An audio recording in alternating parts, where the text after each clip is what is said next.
नए इन्वेस्टर्स के सामने अक्सर ये सवाल होता है कि उन्हें शेयर में कितना और डेट में कितना इन्वेस्ट करना चाहिए। इसका मतलब ये है कि उन्हें एसेट एलोकेशन के बारे में पता नहीं होता है। एक्सपर्ट का ये कहना है कि निवेश में एसेट एलोकेशन बहुत ज्यादा जरूरी होता है। हालांकि एसेट एलोकेशन अलग अलग इन्वेस्टर के लिए अलग अलग होता है। ये इन्वेस्टमेंट की इनकम, खर्च और रिस्क लेने की जो क्षमता है इस पर डिपेंड करता है। चलिए जानते हैं। नमस्कार, मैं हूं आपके साथ संध्या बिस्ट और आप देख रहे हैं the economic times Hindi. Asset allocation का बुनियादी सिद्धांत, ये बहुत ज्यादा जरूरी पॉइंट है दोस्तों। आप 50% निवेश इक्विटी और 50% फिक्स्ड इनकम इंस्ट्रूमेंट में होना चाहिए। इसका फायदा यह है कि इक्विटी में निवेश से आपको अट्रैक्टिव रिटर्न मिलता है, जबकि डेट में निवेश से आपके जो पोर्टफोलियो है इसको सुरक्षा मिलती है।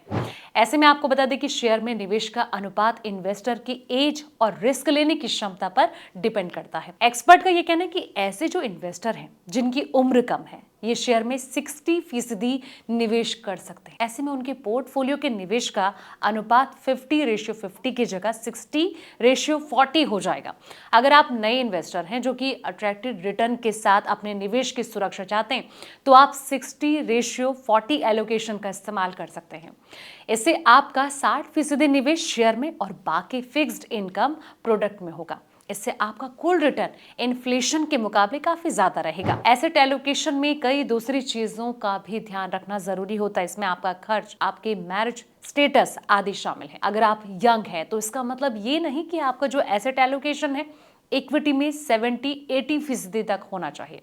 जो लोग ज्यादा रिस्क ले सकते हैं इक्विटी में 60 से लेकर 70% तक इन्वेस्ट कर सकते हैं। लेकिन इन्वेस्टमेंट को इक्विटी में 100% एलोकेशन के लालच से बचाना चाहिए। इससे ज्यादा रिटर्न मिल सकता है, लेकिन गिरावट की स्थिति में बड़ा नुकसान भी उठाना पड़ सकता है। वहीं पहली बार निवेश करने वाले इन्वेस्टर को मार्केट करेक्शन के बारे में जानना बहुत ज्यादा जरूरी है। जब तक आप इस करेक्शन को समझेंगे नहीं, तब तक डेट में निवेश के जो जरूरी पॉइंट्स होते हैं इसको नहीं जान पाएंगे। एक बार आपने ये तय कर लिया तो आपको कितना निवेश इक्विटी में और कितना डेट में करना है, तो उसके बाद आपको ये तय करना होगा कि इक्विटी में आप किसी तरह के फंड में निवेश करेंगे। सेबी ने इक्विटी फंड्स की 11 कैटेगरीज तय की है। इनमें अपनी जरूरत के हिसाब से फंड का चुनाव करना जरूरी है। एक्सपर्ट का ये कहना है कि नए जो इन्वेस्टर हैं फ्लेक्सी कैप या फिर लार्ज कैप फंड के साथ शुरुआत कर सकते हैं।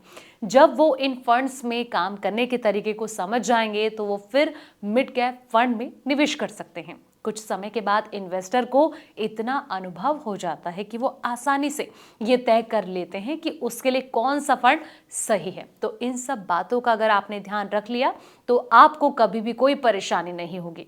फिलहाल दोस्तों, इस वीडियो में इतना ही। ऐसे तमाम वीडियोस के लिए आप देखते रहें द इकोनॉमिक टाइम्स हिंदी।